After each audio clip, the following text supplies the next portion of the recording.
winter is coming. Well, inflation has come and is going to continue to come, unfortunately, as we've been now calling on the show for over a year. More evidence of that. Americans stampede into inflation-linked bonds, smashing records. I didn't even know these things were available. The government sold $2.78 billion of Series I savings bonds.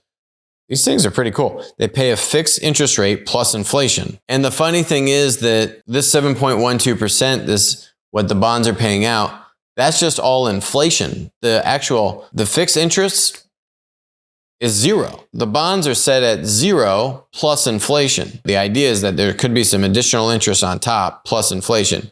Now these things are just paying out zero additional juice and just all inflation, and it's at 7.12%. Over $1 billion worth of the bonds in the month of November.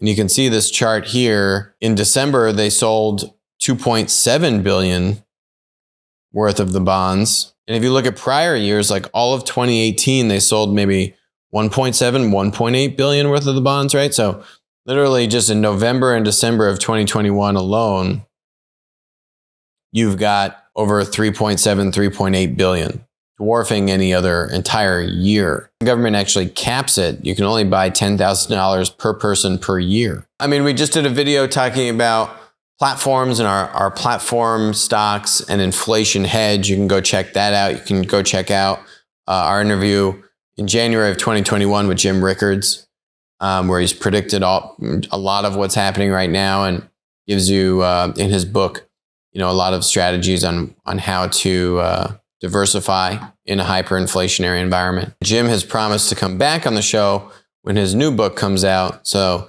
smash that subscribe button and don't miss out. Yeah, and inflation's only going to keep going up. I mean, maybe if we had a somewhat reasonable leadership in government and the Federal Reserve, frankly, getting out ahead of inflation and understanding how inflation is so painful for tens of millions of Americans, particularly lower and middle income Americans.